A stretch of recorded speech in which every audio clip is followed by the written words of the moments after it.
Dari kongres tersebut lahirlah organisasi Gerakan Zionis, di mana nantinya akan menjadi Gerakan Organisasi Zionis Sedunia. Dan pada saat kongres tersebut, dia diangkat menjadi pemimpin Gerakan Organisasi Zionis. Assalamualaikum, halo semua, Ani di sini. Berbicara tentang Zionis, pasti teman-teman sudah banyak yang tahu apa itu Zionis. Di mana Zionis ini kan merupakan gerakan keagamaan sekaligus politik yang dilakukan oleh umat Yahudi yang tujuannya itu mendirikan suatu negara di tanah Palestina bagi ras Yahudi sendiri. Pasti ada dong pendiri gerakan Zionisme ini. Pendirinya adalah seorang wartawan Yahudi yang bernama Theodor Herzl. Theodor Herzl ini merupakan orang yang paling berpengaruh bagi bangsa Yahudi. Ia adalah penggagas Zionisme, di mana ideologinya itu mendirikan suatu negara di tanah Palestina bagi ras Yahudi.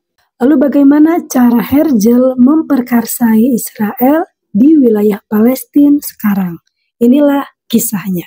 Lahir dengan nama Benjamin J.F. Herzl pada tanggal 6 Mei tahun 1860 di Budapest, Hungaria, yang pada saat itu masih dalam kerajaan Australia. Herzl lahir dari keturunan Yahudi menengah kelas atas dan kaya. Ayahnya bernama Jacob Herzl, seorang pengusaha sukses asal Serbia, dan ibunya bernama Janeta Herzl, di mana Herzl ini merupakan anak kedua dari dua bersaudara. Kakaknya bernama Pauline Herzl. Pada tahun 1878, keluarganya pindah ke Wina dan Herzl besar di sana. Di sana dia belajar hukum di Universitas Wina, namun 1 tahun kemudian pindah jurusan ke jurnalistik. Setelah menyelesaikan studinya, kemudian ia bekerja sebagai penulis drama dan memulai karirnya sebagai wartawan koran liberal Wina. Pada tahun 1894, Herzl pindah ke Paris, Prancis dan ditugaskan untuk meliput peristiwa khusus Kapten Dreyfus. Kapten Dreyfus ini merupakan perwira jajaran Prancis yang dituduh melakukan pengkhianatan. Kapten Dreyfus diputuskan bersalah oleh mahkamah militer. Herzl ini merasa ada sikap diskriminatif terhadap Kapten Dreyfus karena Kapten Dreyfus ini memiliki latar belakang sebagai seorang Yahudi dan mempunyai ide untuk mendirikan suatu negara bagi ras Yahudi sendiri. Menurut Herzl, mendirikan negara untuk Yahudi bukan hal yang mustahil karena baginya tanah yang dijanjikan terlalu lama untuk ditunggu dan harus diusahakan. Ide yang dibawakan oleh Herzl untuk membentuk negara Yahudi sendiri ditulis dalam bukunya dengan bahasa Jerman yang berjudul The Judenstaat pada tahun 1896, yang artinya negara Yahudi. Dalam tulisannya tersebut terdapat pengakuan politik atas tanah air Yahudi di wilayah Palestina. Karena idenya tadi banyak mendapat penolakan, maka Herzl ini mencari dukungan dari beberapa negara agar idenya ini dapat terrealisasikan. Kemudian Herzl mengusulkan program untuk mengumpulkan dana dari orang Yahudi untuk merealisasikan cita-citanya dalam membentuk organisasi Zionisme. Ia meminta dari orang-orang kaya Yahudi seperti Baron Hirsch dan Baron Rothschild, namun percuma. Walau begitu, Kongres Yahudi pertama tetap terlaksana. Pada tahun 1897, Herzl menyelenggarakan Kongres pertama Yahudi di Basel, Swiss. Kongres tersebut berlangsung selama 2 hari, mulai tanggal 29 hingga 30 Agustus tahun 1897.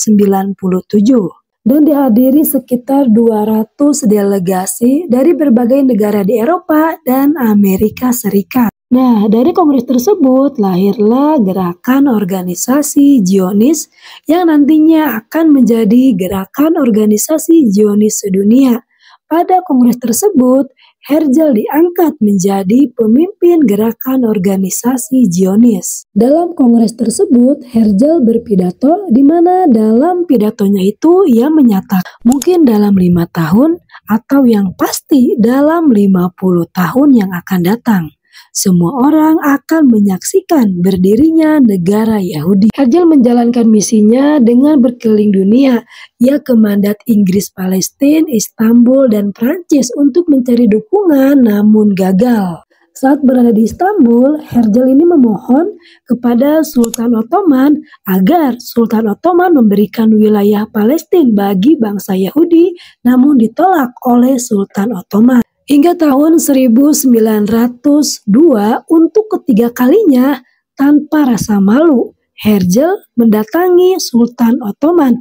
Namun kali ini ia datang untuk menyogok dengan uang sebesar 35 lira emas dan menjanjikan akan membangunkan benteng pertahanan bagi Kesultanan Utsmaniyah dan pelunasan utang luar negeri. Rupanya sogokan Herzl ini kepada Sultan Ottoman tidak membuat Sultan Ottoman tergiur dan ia berjanji akan mempertahankan tanah Palestina, tidak akan memberikannya walaupun hanya sejengkal. Sebelum berdirinya negara Israel di wilayah Palestina, ada negara lain yang sempat diusulkan oleh Herzl untuk orang-orang Yahudi ini bermukim, yaitu di Afrika Timur, di Uganda. Hal itu diusulkan oleh Herzl pada Kongres ke-6 Organisasi Zionis pada tanggal 26 Agustus tahun 1903. Usulannya tersebut menjadi kontroversi organisasi Zionis. Dan pada Kongres ke-7 tahun 1905, rencana pemindahan orang-orang Yahudi ke Afrika Timur di Uganda ditolak. Dan organisasi Zionis ini menjelaskan untuk mendirikan negara Israel di tanah air Palestina. Kekeh gitunya dengan menghalalkan segala cara untuk mendirikan suatu negara di tanah Palestina. Bagi mereka itu tanah yang dijanjikan.